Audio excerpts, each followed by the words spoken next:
विठ्ठल कारखान्याचे चेअरमन अभिजित पाटील यांच्या संकल्पनेतून विठ्ठल प्रतिष्ठानच्या वतीने माढा कृषी धार्मिक व सांस्कृतिक महोत्सव 2024 चे आयोजन करण्यात आले आहे। या कार्यक्रमात सांस्कृतिक व कृषी मेजवानी मिळत असल्यामुळे कार्यक्रमाला महिलांसह तरुण व आबालवृद्धांची मोठ्या प्रमाणात गर्दी होत असल्याचे पाहायला मिळत आहे।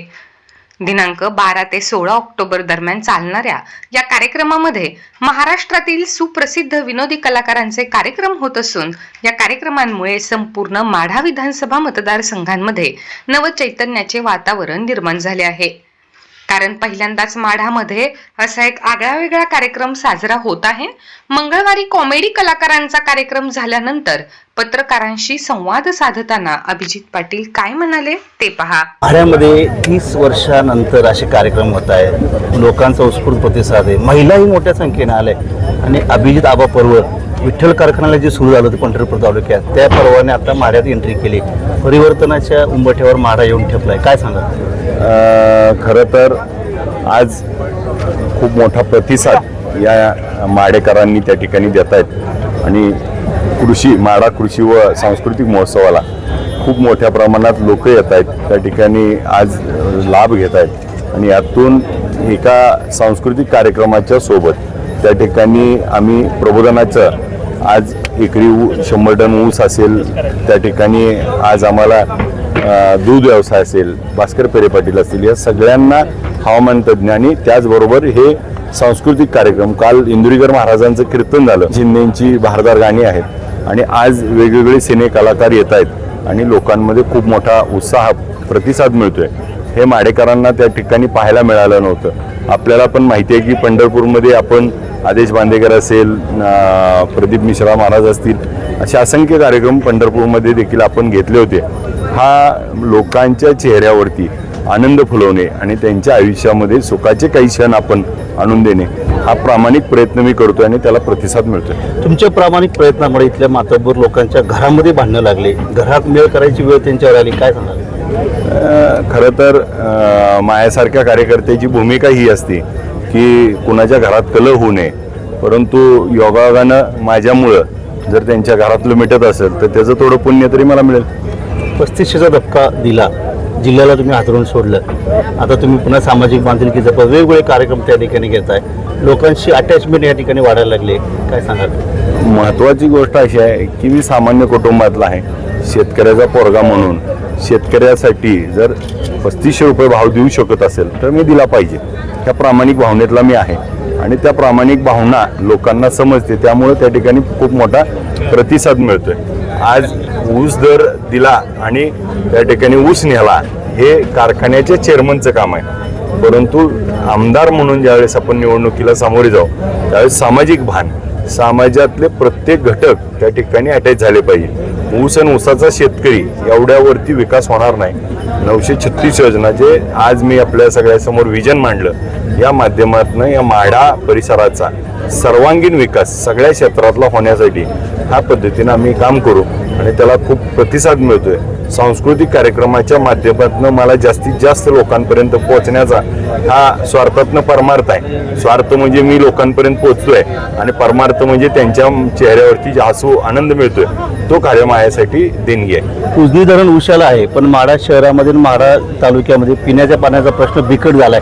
इथं 8-8, 9-9, 10-10 दिवस शहरामध्ये पाणी येत नाही, तालुक्यातही ती अवस्था आहे। मग आपलं पुढे काय विजन आहे? एक सगळ्यात महत्त्वाचं पाण्यासाठी आज आपल्याला माढ्यामध्ये सगळ्यात महत्त्वाचं पाणी आपल्याला आणावं लागेल।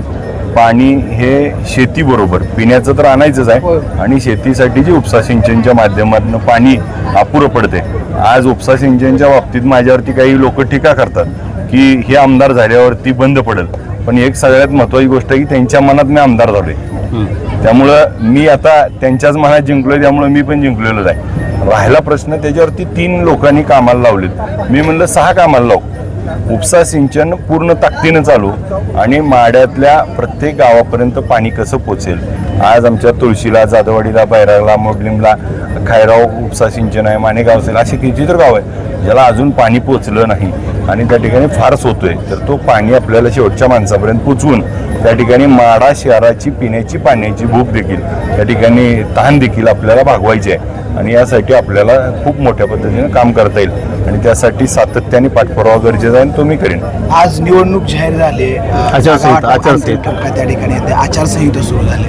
महाविकास आघाडीकडून तुम्ही पवार साहेबांना भेटला होता, मात्र माध्यमात चर्चा आहे. तुमच्याबरोबर कशी चर्चा झाली? तुम्हाला पंढरपूर मंगळवेढ्याची तयारी करायला सांगितली होती आणि उमेदवारी कुठून मिळणार आहे, नाही मिळाली तर महाविकास आघाडीची पुढची भूमिका काय असणार आहे? सगळ्यात महत्त्वाचं, मी देशाचे नेते शरदचंद्र पवार साहेब यांच्या राष्ट्रवादी काँग्रेस पक्षाकडे त्या ठिकाणी अधिकृतरित्या अर्ज करून उमेदवारी मागणी केली. त्या ठिकाणी मुलाखतीला गेलो. मुलाखतीला गेल्यानंतर त्या ठिकाणी मुलाखतीमध्ये दरम्यानमध्ये आम्हाला सांगण्यात आलं आणि मग त्या ठिकाणी त्यांच्यासमोर बरेच सर्वे होते. सर्वे बघून त्यांनी म्हणले तू पंढरपुरात पण निवडून येऊ शकतो सर्वेनुसार, त्यामुळं मग तिकडं उभं राहायचं का?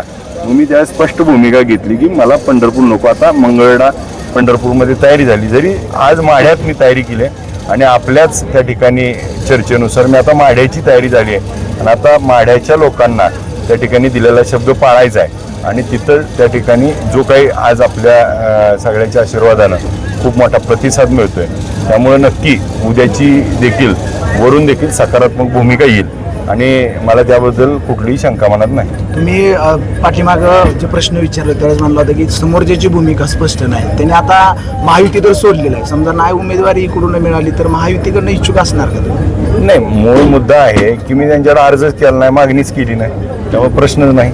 राहिला प्रश्न काय, आज मी पवार साहेबांकडे मागणी केली, साहेबांनी मला देतील, त्यामुळे मला काय अशी त्यात शंका वाटत नाही. आज ह्यांनी बाहेर जाऊन पक्ष पार्टी काढून घेताना केलेला जो काही गोष्ट आहे आणि ज्यावेळेस कोण नव्हतं त्यावेळेस त्या ठिकाणी आम्ही प्रामाणिकपणे काम केलं, त्यामुळे मला खात्री वाटते. त्यामुळे त्यांनी त्यांचा प्रयत्न करतायत. आज ते महायुती सोडून अपक्ष उभारण्याची का भूमिका घेत आहेत? ज्यांच्याबरोबर राहिले, एवढं केलं, लाडली बहिणा घेतली आणि तरी त्यांना सुटावं वाटतं. म्हणजे त्यांच्या पायाखालची जमीन सरकली आहे, त्यांना आता त्यांचा पराजय समोर दिसतोय, त्यामुळे ते आता पवारसाहेबाच्या भेटी घेत आहेत, त्यामुळं सहानुभूती मिळवण्याचा प्रयत्न करतायत आणि मग अपक्ष उभारण्याची वेळ का आली हा सगळ्यात महत्त्वाचा विषय. त्यामुळं त्यांची भूमिका सातत्यानं बदलत चालली आहे आणि मी माझी भूमिकेवर ठाम आहे. 80 ते 85 वर्षाचा एक योद्धा सगळ्याला त्या ठिकाणी आदळून सोडते, त्यांच्या मागे तरुणाई महाराष्ट्रातली पूर्णपणे जाते, काय सांगाल? जे आज ह्या वयामध्ये ते महाराष्ट्र पिंजून काढतात, महाराष्ट्राचा अभ्यास आणि महाराष्ट्राच्या प्रत्येक प्रश्नावरती जाण असणारं आणि विशेषतः माढ्यावरती प्रेम असण्यामुळं साहेबांचं काम खूप मोठ्या पद्धतीनं आहे आणि त्यांचा सगळ्यांनाच आदर आहे.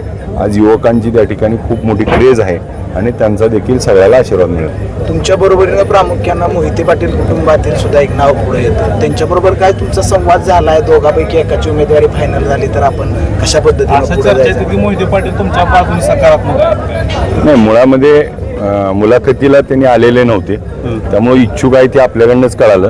तुमच्या बाजूने सकारात्मक नाही, नक्की ते 100% मला त्यांनी मदत करतील, कारण मी 2003 पासून त्या ठिकाणी त्यांचा कार्यकर्ता म्हणून पूर्वी काम केलंय, त्यामुळे त्यांच्याशी माझे चांगले संबंध आहेत आणि ते नक्की या ठिकाणी प्रस्थापितांना ज्या लोकांनी त्यांना देखील त्रास देण्याची भूमिका घेतली त्यांना देखील ते थांबवण्यासाठी योग्य ते पाऊल उचलतील.